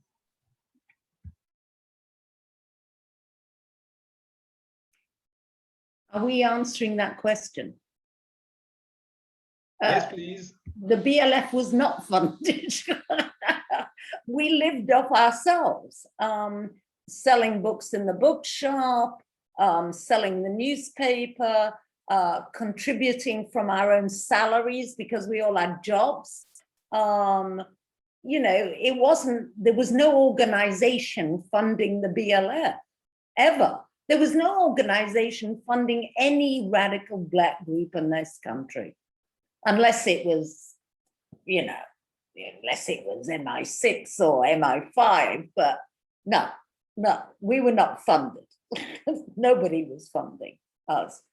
About Soweto, I was quite young when the Soweto uprising took place. It was devastating.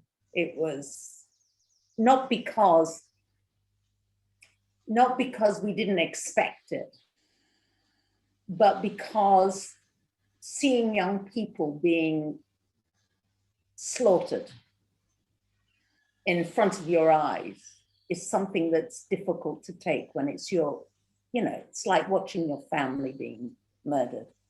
I found it very difficult to take, as I found, you know, lots of things in the United States difficult to take. I used to say this, I used to say that the civil rights movement broke my heart. It was my heartbreak. And Malcolm X, was my liberation. Because turn the other cheek just was not in my bones. And it was certainly something that watching them being attacked was too much to bear, very much like Soweto. But as I said, Malcolm was my liberation because he, you know, focused on how we could deal with that and how we could deal with our anger. Okay, just quick responses. I think Zainab's addressed the issue of the funding, but just to say a bit more about funding. Sometimes we can make funding seem like it's complicated, but we fund everything that we want to do on a daily basis. So it was a common practice. We would have fundraising dances. That was common. You know, you get a sound system, you buy some food, you buy some drinks. And in fact, not only would we do that, because I remember we had a period of fundraising for the ZANU PF, when they were fighting against Smith. So I remember because we were active in Ladbroke Grove, and Aswad was also from Ladbroke Grove, the guys in Aswad. So we just met them and we said, look, we're putting on this fundraiser. We want to raise money to help people fight in Zimbabwe. And will you come and perform? And I said, yeah. And didn't charge us anything, or do you know what I mean? So they came, they performed, we charged people at the door, we publicize it, you know, you produce your publicity, you organize your food, your drinks, and you try and raise your funds that way. So, you know, that's the issue. The issue is that it's yours, you're trying to build it, you have to pay for it. That's it. In terms of Soweto, I think Soweto was a turning point for apartheid. I don't know, I mean, now there's a lot of revision of history and people like to pretend that, I don't know, Britain and so on were against apartheid, but that's a lie. They were completely in defense of it. So obviously, as is happening now with Israel, if you see like policemen and soldiers shooting children in the street, and this is all over the TV, and it's like 1976, all over the TV, people being shot in the streets blatantly. And you as a government, you know, you like to profess your belief in human rights and human freedom and democracy and all this kind of stuff, are defending the people committing these crimes. So you have to find ways to try and justify what you're trying to say. But obviously, what it did do, it showed a number of things. It showed that they were sitting on a volcano, and that the African people in South Africa had decided that that was going to be the end of it. They were not going to accept apartheid anymore. And it didn't matter what the defenders of apartheid tried to do, apartheid was going to fall. And I think that was what Soweto kind of brought out, the fearlessness of young people. That, you know, you've been in this situation, people being shot yesterday, you know, friends being killed, brothers, sisters being killed, and you're back today. You're back today saying, we don't care, we are not going away. No amount of violence and killing will stop us. So I think that was itself a kind of a sign of the times, as a sign of what was coming next. And obviously it was impossible after that for the apartheid regime to stabilize itself, and it just got more and more resistance, more and more struggles by the people, until eventually they decided they had to manage an exit. Either there was a danger they would lose everything, or they had to manage an exit from the naked apartheid into the kind of like a clothed apartheid. So that would be my response. Can I end on something that they've never asked us about, but I feel it's important to say, is that one, you know, people look at Africa and the Caribbean, but particularly Africa, and they talk about our leadership and how corrupt it is and blah, blah, blah. Well, yes, honey, because you killed all our leaders, you murdered them. You know, you took away any good man that would stand up for his people in Africa. You made sure you got rid of. And the people that you wanted to corrupt and manipulate, you installed in power.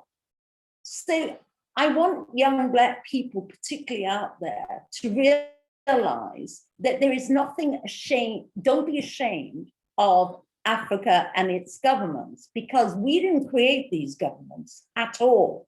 These were governments created by the colonial powers to make sure that our people did not become the revolutionaries that they would have become following the liberation struggles. So I strongly feel that we have to get that message across, because people always refer with embarrassment to the governments out there. But, you know, look at Herbert Chitepo. Look what an amazing man he was. He was the doyen of the liberation movements in Tanzania. And the reason he was the doyen, he was an amazing human being. And he would have led Zimbabwe. And, you know, not that I was against Robert Mugabe. And you know how they demonize our people, you know, because Robert Mugabe was a good brother when he started out. He was a good ZANU man when he started out. And, you know, look how they demonized Winnie Mandela. You know, I remember a 26-year-old white girl wrote in The Guardian or The Times, I can't remember what it was, what newspaper it was, telling us how she interviewed Mandela and she was so afraid the hairs on her arms stood up. And this disgusting woman, this is the woman who kept the ANC going for 30 years on her own, by herself, because most of the ANC leadership were in prison on Robben Island, you know. And the idea that suddenly I have to say, oh, what a terrible woman she is, I don't accept that version of history. I just don't. Can I just add something to that? And I don't know if I'm supposed to respond to the questions in the chat, but I think it's a very important question there. It says, did Black liberation movements ultimately fail? What was achieved? I think that's a very important question, but maybe it's a different way of understanding it. I think within kind of a Eurocentric way of looking at life, we tend to think of life as revolving around our own individual existence. So we think of people's history in terms of, you know, I don't know, if I live for 70 years, then that's 70 years. But I think the point I was trying to make earlier is that a more Afrocentric view is needed, that we see our generation as a link in a chain, which binds us to the previous generations and binds us to the future generations.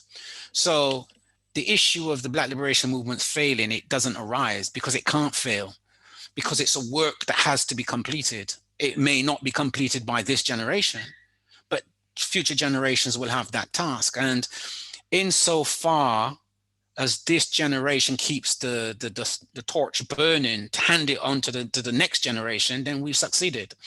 So I think, you know, I mean, my own personal life, my grandfather was born in Barbados in 1859. So if you know the history of Barbados, Barbados was like kind of the laboratory in which the English perfected the enslavement of Africans and turned it into the most profitable colony in England's empire at the time. And it was from here that the English spread out to expand their commercial wealth, went to Jamaica, to the Carolinas, and so on.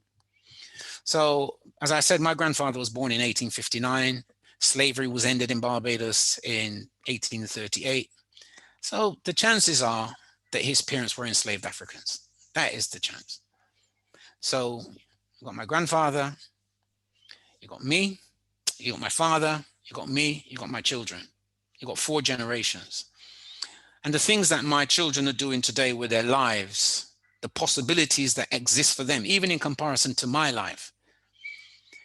If someone had said to my grandfather, you know, in 4 generations, your descendants are going to be doing X, Y, and Z, he would have said, this is ridiculous. This is never going to happen. Because if you look at life from the perspective of the single individual, things seem impossible. But when you understand that it's not about the single individual, that you're a link not only in the contemporary time, as we talked about earlier, about going to a demonstration, you're a link with other people around you, but also you're a link with the people who've gone before you and the people who are coming after you. And that's why history is important, because if you don't know who's gone before you, if you don't know the journey that they have traveled to bring you to where you are, you're disorientated. And that's why our enemies always want us to be disorientated, because then they can orientate you whichever direction they want. So I think, you know, the issues of how they present our fighters, well, they are enemies. So if they say to you, this person is a great leader in Africa, you could pretty much bet he's on their side. You could pretty much bet. If they denounce that person, say they're a tyrant and a murderous dictator, the chances are it's someone who's trying to do something for Africa. So I try and use that as a general rule of thumb. So if they take Winnie Mandela, they try and drag her name through the mud. So why would they do that? When they themselves are butchers, you think you can find a bigger butcher than Winston Churchill? Have they ever said that Winston Churchill was a butcher? How many people he's murdered all over the world? His racism, even the Queen's husband's racism. But do they denounce this? No. So the issue is that they have their media to build their narratives to fight for their interests. So if we don't approach their media with that understanding, we'll get confused. So we have to build our media to build our narratives, to fight for our interests. And we don't expect all medias to agree. They can't agree because our interest doesn't agree. Great, thank you.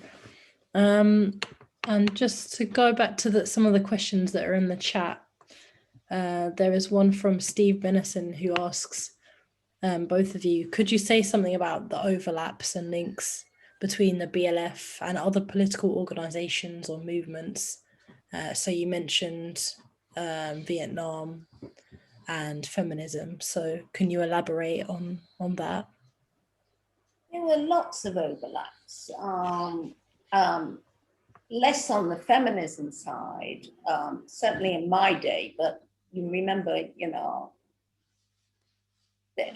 there was an after, you know, before, when I wasn't in the Black Brits and Black Women's Group. But on the BLF side, there was overlaps with so many. The American Indian movement, which people forget, you know. Do you remember Dennis Banks? You know, we had a great relationship with Banksy. The Panthers, of course, which was a strong relationship with us. Individuals like Kwame Ture. Organizations in Britain. I mean, people forget that. They were, you know, BUFP, the Panthers, but we knew everybody. Everybody knew each other. It wasn't, we never isolated from each other. We might disagree politically in our fundamental philosophies, but we never isolated ourselves from one another. If somebody was under attack, a brother or sister anywhere, we were behind them. I mean, BLF never said, you know, there's us and them, quite the reverse. It's all of us together. All of us were in a movement together. So there was very much overlaps, but also there were overlaps with, as I said, with the international side, the liberation movements, including the Palestinians. You know, I want to tell you this, one of the greatest moments of my life, if not the greatest moment of my life, was when a PLO fighter frog marched through the hall at the Sixth Pan-African Congress and presented arms to Julius Nyerere after the OAU recognized the PLO as a liberation movement. To me, it was joy. It was everything to me. It said it all. Said it all. It said what we were about. And so the overlaps were there from peace perspective. Yeah, I think definitely. And the thing about the overlaps is that they go to the issue of what's our greatest strength or unity. That's where we're strong. And our enemies are always looking for ways to create splits and divisions. They're always trying to find ways to set one group against another group. It's a natural thing in life that people will have different understandings of a problem. This is a natural thing. This is not something to be panicked about. And having a different understanding of how best to solve a particular problem that people are trying to solve is not a basis for becoming opponents, becoming enemies. So throughout my days with the BLF, we always had contacts with all kinds of groups who are in the same trench as us, who are also dissatisfied with the status quo, also want to change it. You know, obviously organizations like the BUFP, I worked very closely with, had very good relationships with members of the BUFP. We organize things collectively sometimes. Even organizations that, you know, I might have a stronger difference with, say like some of the cultural nationalists, but still, we kind of unite. If something was happening, if they killed some boy in the police station in Stoke, everybody comes. Nobody's going to say, oh, well, I don't agree with you, you know, you're a communist and I don't agree with you, you're a nationalist. So this way of kind of understanding that unity is a very powerful weapon that we have. So we have to treasure it. We have to build it. We have to work with people in ways that are respectful of the differences. We don't have to pretend we have the same view, but despite having different views, we can unite. We can work together. I mean, for most of the 1970s, and most young people might not know that, the IRA was waging armed struggle in Ireland, fighting to end British colonialism in Ireland. So we always supported that struggle. If any events going on in London, you know, in support of the IRA, in support of Sinn Féin speakers, Jerry Adams, whatever, we would go and support it. And we would encourage people to support it because it's a just struggle. You know, the British are occupying the people's country. They want the British out, just like they were occupying our countries, like they occupied practically half of the world, and people want them out. So this is just. So I think the overlaps were definitely there, and they should continue to be there. We should build them consciously with a clear understanding that our unity is our strength. You know, our enemies have their differences, but they're united. You know, these people that meet in the G7, you think they agree on everything? You think Boris Johnson and Theresa May agree on everything? No, they don't. But they agree on what's essential, which is that they want to keep the status quo going and they want to keep us down.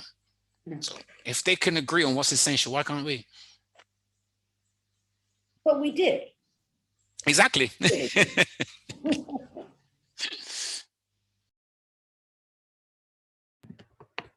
Okay, great. Thank you so much. And there's another question in the chat, which is about the links that the BLF and yourselves had with Africa, and how have those links and connections been maintained over the years? I can tell you a funny story about how they've been maintained, but in those days, you've got to remember, I always keep saying, put things in the context of their time. And the context of the time we were working with the liberation movements to support them, to promote them. There was no such thing as the internet. And there was no such thing as Zoom and blah, blah, blah. If you had to make a phone call, you'd need to mortgage your house. That's how expensive it was to phone Africa. It was very difficult. Things were done by snail mail, but we managed to do them. So, you know, the more I look back at our history and the more the relationships we developed and how we maintain them, I'm amazed how we did it, given the fact that we didn't have email, we didn't have computers, we didn't have mobile phones, you know, it was just a different world. But we did maintain those relationships. And the interesting story I want to tell you is that I was doing, later on in life, I set up a PR company, you know, by the way, the first Black PR company in Britain, Black-owned PR company in Britain. And I was walking through a hotel lobby and I saw this man and I thought, I know this man, but where do I know him from? I couldn't think and I couldn't think. And he looked at me and he was saying the same to himself. I know this woman, you know, where do I know her from? And it was Marcelino dos Santos, vice president of Frelimo. And we couldn't believe it. And he had a big tummy then. And I said, look, this is the difference between being a liberation fighter and a vice president, you know, is a big tummy. But we maintained the relationships and he remembered me and I remembered him. And that was good in itself. And we were comrades and I had that kind of experience with a lot of people over the years, a lot of people.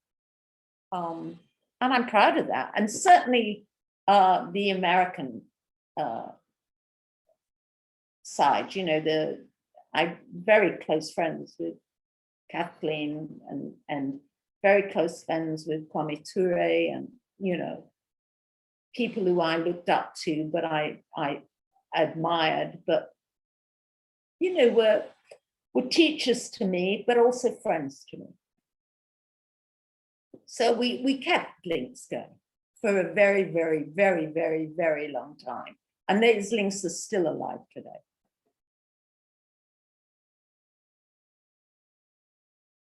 T, do you want to say anything about that? No, I'll leave that. I think Zainab's covered that. Thank you very much, Zainab, Auntie, for all of your insightful answers. I've learned a lot speaking to you again, so I appreciate it. Does anyone else have any final questions? Jasmine, is there anything that you'd like to pick out from the chat? It's hard because there's lots of great questions in the chat, but I don't think we have time. Yeah, man, you got a bit, another 10 minutes or so if you want. Do your thing, man. Oh, okay. Thank you so much for everyone for contributing. Can I just say one thing, Yasmin? Yeah. If people want to, because I see a question, how can we engage with Zainab and T after this meeting?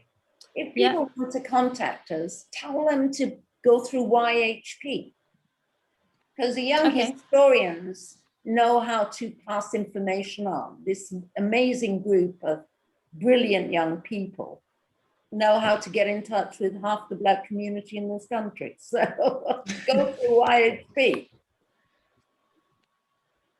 Yeah, definitely. We're always happy to put people in contact. So it's pretty straightforward. It's just younghistoriansproject@gmail.com. If you had any further questions for Zainab and T. And shout out your website too, Amelia. Oh yeah, of course, younghistoriansproject.org. If you haven't already seen the film on the Black Liberation Front, We Are Our Own Liberators.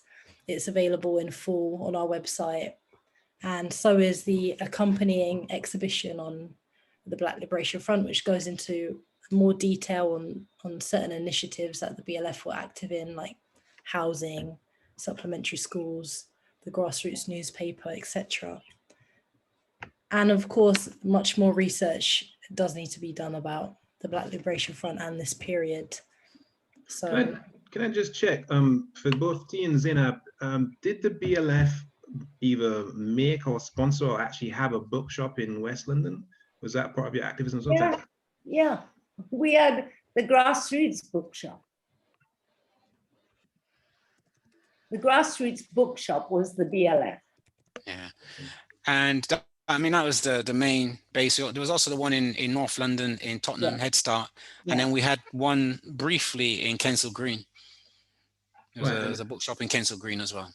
Because I heard that for the one that was in West London, that it was an empty, abandoned building, and you kind of got hold of it. Well, we squatted it initially, which was common practice. I mean, I was with, I lived with Olive Morris and Liz in Railton Road in Brixton, and we used to squat buildings there. But we squatted the bookshop initially, but then.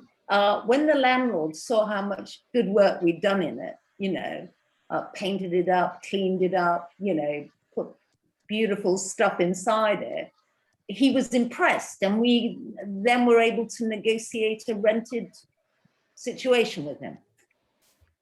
Wow. So, but initially we squatted. Amazing, amazing. And actually, for the Young Historians Project, I mean, what are you working on now? Before we kind of finish up in about 3 minutes or so, what are you working on now, YHP people? Jasmine? The video you showed actually was about our most recent project. So just from a picky logistic point of view, in terms of the BLF, we focused mainly, it turned out, on men from the West Indies predominantly. And so we were thinking of where we could go next. And despite some research being done on Caribbean nurses within the NHS, we thought to branch out and focus specifically on African women from the continent, and not just nurses, even though nursing is a very important aspect of our project. We've looked into all people within all different roles within the NHS who have originally come from Africa. So yeah, that's what we're working on at the moment. And if someone wants to join you, what should they do? Drop us a line at our email address. Okay, and they have to be between 16 and 25? Yeah, well, we're quite lenient in terms of the age range. If you're interested in being a part of the team, if you're a youngish person and you're interested, I don't want to ask your age on live, 25. Tony. 25. Yeah, welcome. All right, cool. All right, people, I think that's it for now. We've been on this thing for 2 hours. Hope you find it useful. This will be recorded and put up on our YouTube channel fairly shortly.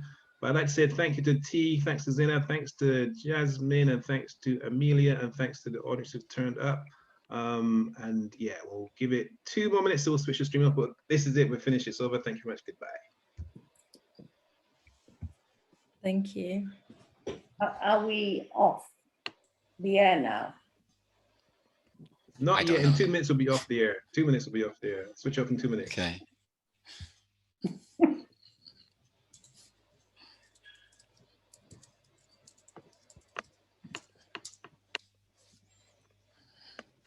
There's an interesting remark from an Irish young man.